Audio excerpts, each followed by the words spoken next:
טוק שופ, כל מה שצריך לדעת על מאחורי הקלעים של עולם האי-קומרס והמרקטינג עם הדר מן וליאור גביש. היי הדר, איזה כיף להיות פה שוב. איזה כיף ליאור, שאני עוד פעם יושבת איתך ומקשקשת איתך על התחומים שאנחנו הכי אוהבות. אז אנחנו בפרק 3, ולפני שנתחיל ככה לצלול לנושא שתכננו לדבר עליו היום, יש לי איזו הפתעה קטנה בשבילך. באמת? הבאתי קלפים. הבאת לנו קלפים, כן, איזה להכניס חמודה. קצת השראה בתוך כל התוכן הזה, אז הקלפים נקראים You Got This, ובעצם כל אחת תשלוף קלף, ויש פה, מי שרואה אותנו, יש פה מלא קלפים, וכל אחת תגיד איפה הקלף שהיא שולפת פוגש אותה, אז אני אתן לך לשלוף את הקלף. זה אחלה התחלה לפרק. אוקיי, בואו נראה מה יצא לי. Focus on the all the good. אוקיי, וואו. איפה זה פוגש אותך ביום שלך, בעשייה, בקריירה? תקשיבי, זה קלף לדעתי, קלף מהמם, כי הוא בעצם, הוא מאוד, אני מאוד מתחברת אליו. להתמקד במה שטוב, זה משהו שאני אישית חושבת, וגם נראה לי שכל מי שמכיר אותי, יוכל לאשר את זה, שאני באמת בן אדם שמסתכל על מה שטוב, על מה על הכן ולא על הלא, ואם יש אתגר כזה או אחר בעבודה, או בבית, ובחיים עצמם, ולא חסר לנו אתגרים וקשיים, האנרגיה שלי היא באמת להסתכל על מה שטוב, זה לא שאין לפעמים מידות ואת יודעת, מסתכלים גם על מה שלא, אבל זה לגמרי משהו שמאוד לדעתי מגדיר אותי, להסתכל על מה שטוב, ואני חושבת שכולם צריכים מדי פעם רגע לעצור ולהסתכל על מה שכן ולא על מה שלא. גם בניהול עובדים וגם בעבודה עצמה. בניהול עובדים, בחיים, אנחנו באמת הכל זמני פה, סליחה רגע על הפולניה, ולגמרי צריך לסתכל על הדברים הטובים, ויש לא מעט דברים טובים, ולקחת גם דברים בפרופורציה. אוקיי, אז עכשיו אני אשלוף את הקלף שיצא לי. אוקיי, אז being happy doesn't mean being perfect. אז באמת חזק. מאוד חזק. בעולם שאנחנו עובדות בו היום, אז להיות מאושר, שמח, לא אומר להיות מושלם, והרבה פעמים אני אקח את זה דווקא למקומות של ניהול עובדים, הרבה פעמים אני מקבלת עובד שהוא לא באמת העובד המושלם, או לא באמת נותן את התפוקה, אבל הוא כל כך טוב באטיטיוד או טובה, והם באים בכזו גישה חיובית, שלפעמים, כמו שאת אמרת להסתכל על הטוב, אז לא תמיד, האויב של הטוב מאוד הוא המצוין, כל הזמן אומרים, נכון. אז באמת כאילו הרבה פעמים בניהול עובדים, או בכלל בעולם שלנו, ללכת על האטיטיוד ועל המקום הטוב, והגישה, ולדעת שכל אחד אפשר ללמד עם קצת רצון, והרבה יכולת, אבל לפעמים גם קצת יכולת אפשר למנף, אז באמת לא צריך תמיד לחפש את העובד המושלם, או את המנהל המושלם, נכון, או את המקום עבודה המושלם, הרבה פעמים יכול מאוד להיות שנוח לך שם, אבל אם נסתכל על הצד הטוב ועל הדברים הטובים, אז יכול להיות שזה ימנף אותנו.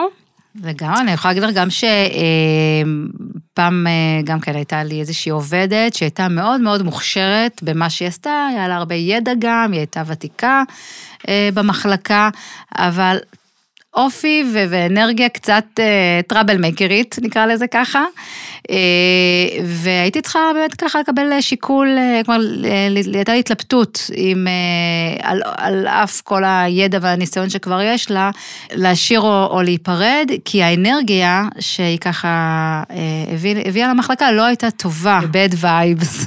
כן, וזה השפיע על שאר הצוות, וזה לא משנה כמה טלנטית היא הייתה בתפקיד שלה, בגלל שהיה לה את ה-bad vibe, זה לא עשה טוב. אז אני מסכימה עם מה שאת אומרת, כן, אז באמת, בפרקים שלנו, בפודקאסט שלנו, אנחנו ניגע בכל מיני נושאים, ביניהם גם התמודדות עם עובדים, ניהול צוותים, ניהול עם אתגרים כאלה ואחרים, אז אני לא יודעת אם כל פרק יהיה לנו זמן לשלוף קלף, אבל זה בהחלט מקום כזה של לשלוף איזה משפט בלתי צפוי, ולחשוב איך מתמודדים איתו ואיך עושים לו אנלוגיה לעולמות שלנו, ובכל דבר אפשר למצוא את הטוב. ואם אנחנו כבר פה והתחלנו, אז הנושא שרצינו לדבר עליו היום הוא ניהול תקציב מדיה. וואו, זה נושא רציני ביותר וסופר חשוב.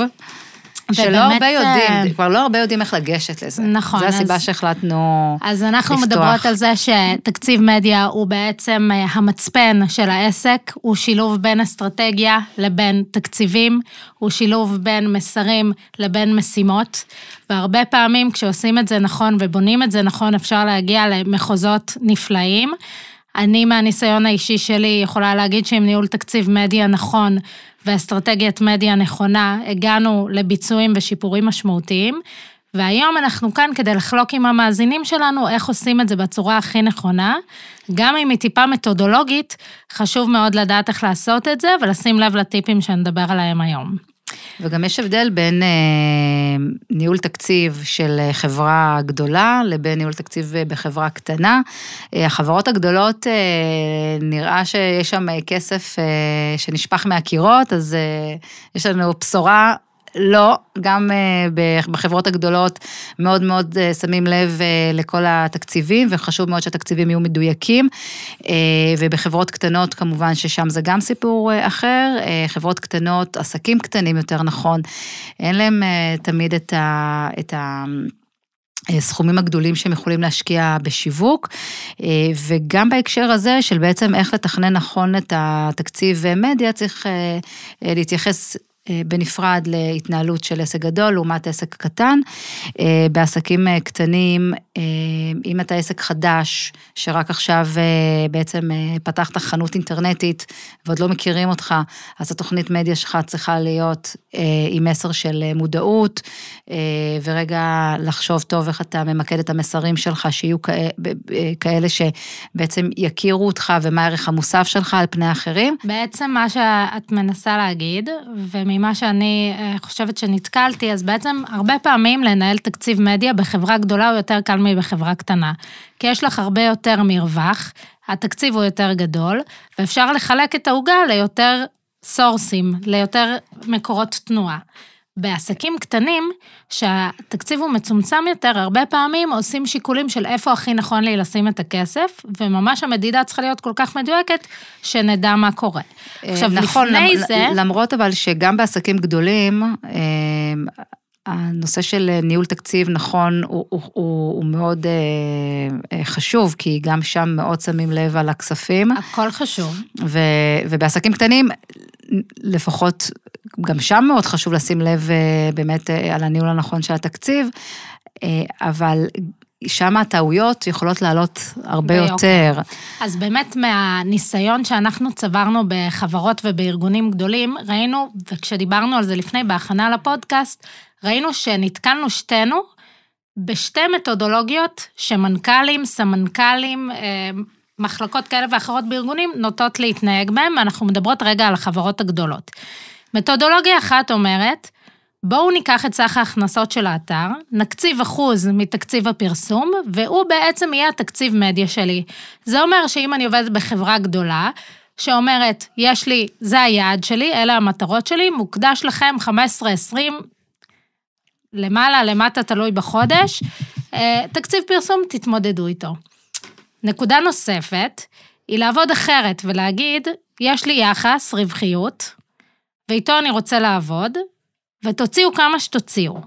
במתודולוגיה הראשונה, הרבה פעמים התקציב הוא גם מוגדר מראש, הם יכולים להגיד לי X%, אבל להגדיר את התקרת תוצאה, ואז מה הם עושים? הם חונקים את ההגעה ליעד, וכשאני עובדת עם MER פתוח, ואומרים לי, בואו תעשו יחס רווחיות מסוים, שלא מוגדר בתקרת תקציב, הרבה פעמים הרבה יותר קל ונוח לעבוד.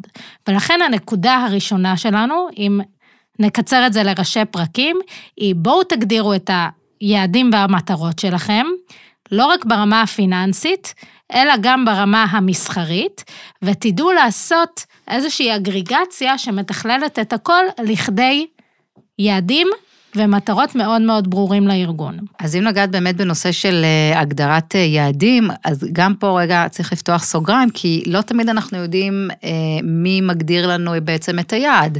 גם בחברות הגדולות, לכאורה אתה מנהל פעילות e-commerce, אתה מקבל בסוף את היעד, והיעד הזה הוא נגזר משיקולים כספיים של החברה, יכול להיות מאוד שהסמנכ"ל שיווק או סמנכ"ל מחירות מגדיר לך את היעד, ואתה בעצם רק בביצוע, במחאות רק, כאילו אתה בסוף יש לך הרבה מאוד חשיבות, אבל לא אתה מגדיר את היעד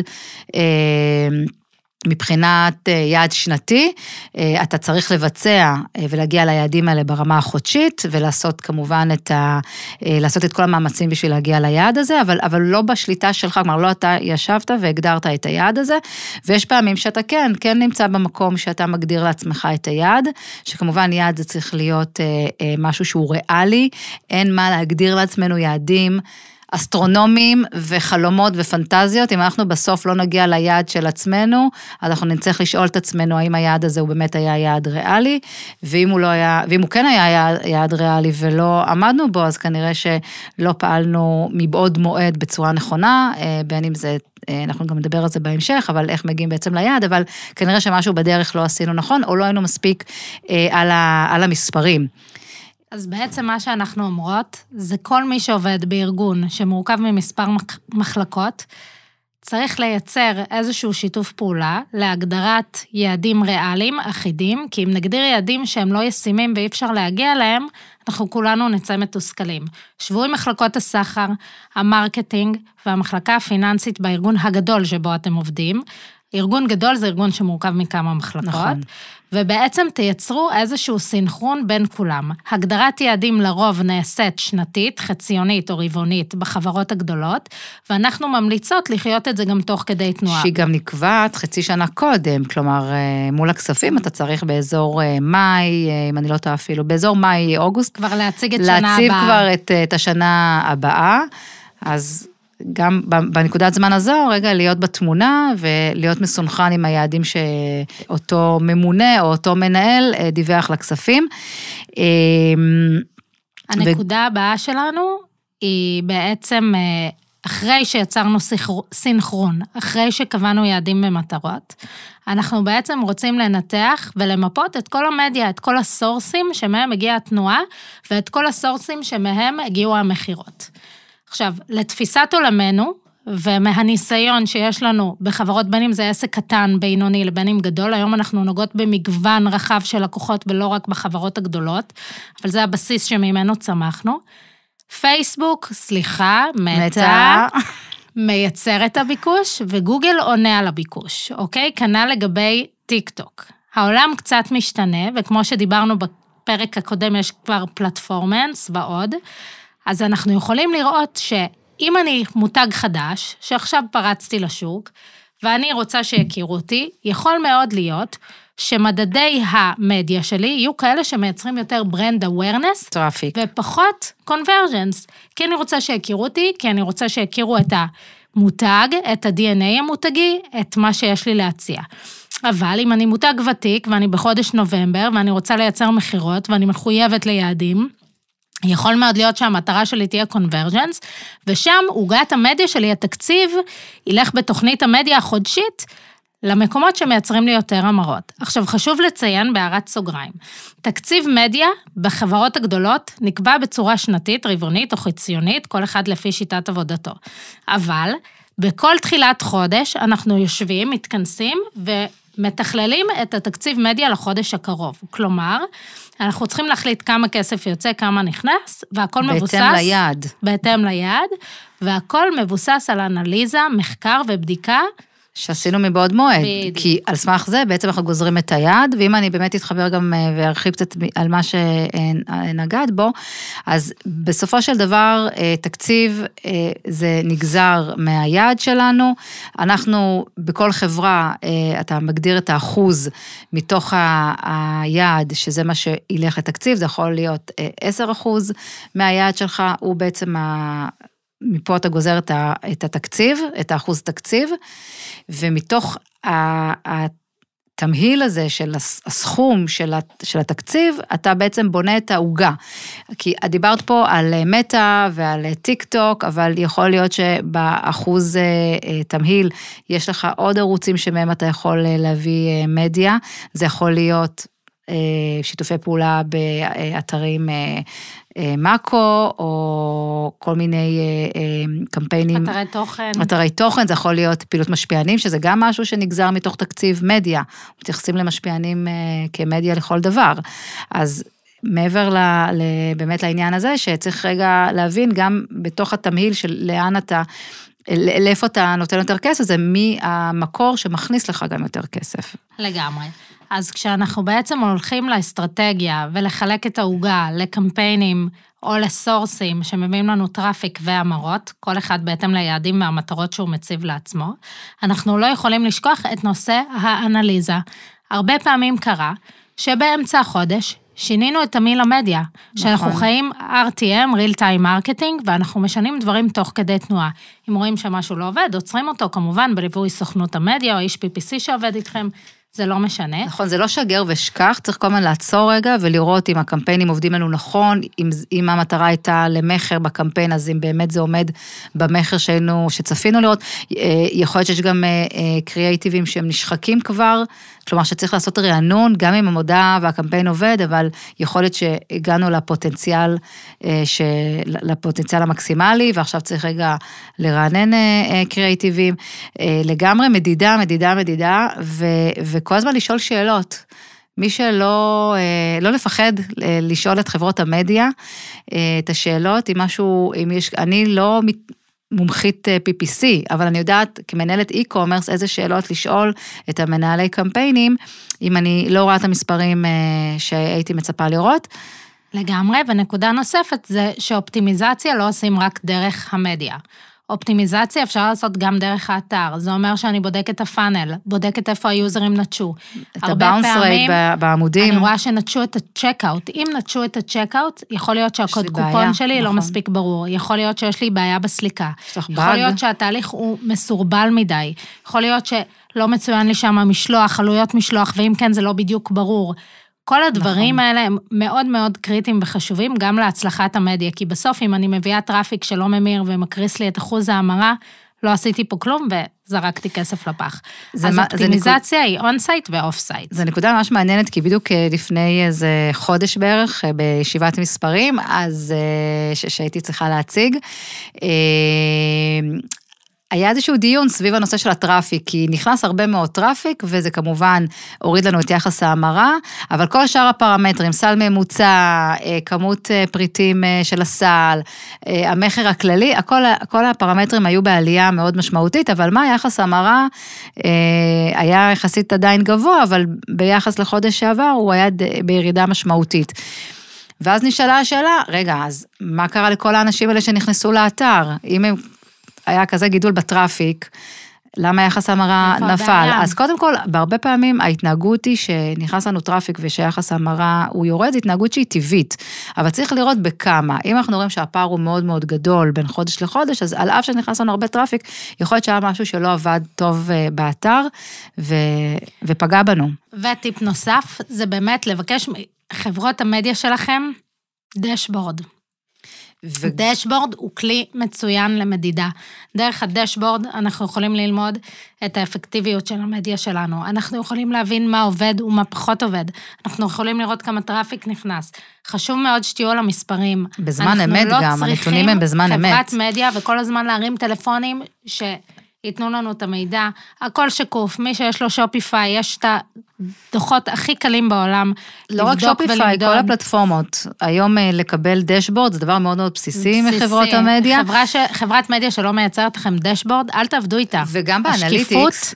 לשקיפות יש ערך עליון, בניהול המדיה. וגם באנליטיקס אפשר לגמרי לייצר, לבקש מהאיש האנליזה שאתם עובדים מולו, שייצר לכם דוחות דרך האנליטיקס שמותאמים לכם, אין שום בעיה לעשות את זה, וגם בהקשר של הדשבורדים, אז לא לקחת את הדשבורד שהחברת קידום נותנת לכם as is, תעשו שם גם איזה שהם... את האדפטציות שמתאימות לכם. בדיוק למה שמתאים לכם, מה שאתם רוצים למדוד, לא להסתמך רק על מה שאתם מקבלים שם. לגמרי. נושא שהוא לא פחות חשוב, שבעזרתו נגיע בסופו של דבר ליעד שלנו, זה הנושא של התמהיל מבצעים.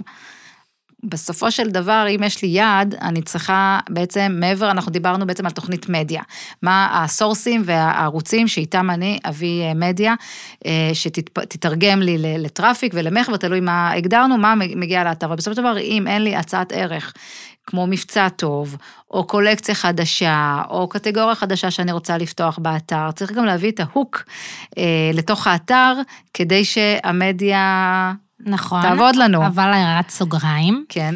יש אתרים ומותגים שהם מותגי פרסטיג'. שם לא חייב לא מבצע. מתאים לייצר מבצעים. נכון. והרבה פעמים חברת המדיה, אין מה לעשות, צריכה לדעת להביא את התוצאות, גם בלי מבצע גדול, בלי לשחוק את הרווחיות, שזה אתגר אדיר ולדעת להביא טראפיק איכותי וטוב, נכון. גם בלי לשחוק את האתר ממבצעים. נכון. הקהל כבר שבע מזה, ואיפשהו אנחנו גם לא יכולים לחנך את הקהל שלנו לזה שתמיד יש לנו מבצע.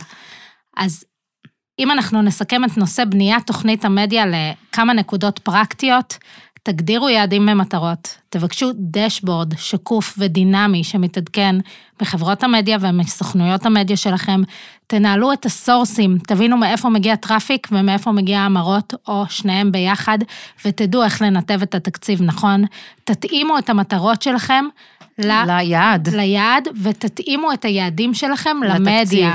אם אני מותג חדש, כמו שאמרנו, אני רוצה ברנד אווירנס. אם אני מותג ותיק, אני רוצה אמרות, יכול להיות שאני רוצה גם וגם, וזה לגמרי אפשרי. צריך לנהל תקציב נכון, להגדיר יעדים ולגזור אותו מסך ההכנסות או בהתאם לרווחיות. וגם אפשר גם וגם, כלומר, יכול להיות מאוד שלצד קמפיין awareness, שהוא תמיד חייב להיות לפעמים ברקע, בשביל להזרים טראפיק ועוד מודעות למותג, לצד זה אני מעלה קמפיין שהוא פרפורמנס, כי הפרפורמנס בעצם קוצר את הביקושים של פעילות awarenessית, כלומר, זה לא תמיד חייב להיות או זה או זה, זה יכול להיות שילוב של שני הקמפיינים. בשילוב נכון או שילוב מנצח. אז זה היה הפרק שלנו על תוכנית מדיה. אנחנו מקוות שנהנתם ולקחתם ממנו את מה שהצענו ואת הטיפים. אנחנו כן יודעות להגיד שתקציב מדיה הוא המצפן של העסק, בין אם התקציב שלכם מוגבל וקטן, לבין אם יש לכם תקציבי ענק, צריך לדעת לנהל את זה נכון. הרבה פעמים במותגים הקטנים יותר קשה לנהל תוכנית מדיה אפקטיבית, כי המשאבים מצומצמים יותר, ואנחנו כאן כדי לעזור, אז אתם מוזמנים ומוזמנות לפנות אלינו באינפו למטה, לקבל עוד טיפים. ולקבל עוד טיפים. נשמח לשתף. תודה שהקשבתם לנו. תודה ליאור. היה כיף, אדר.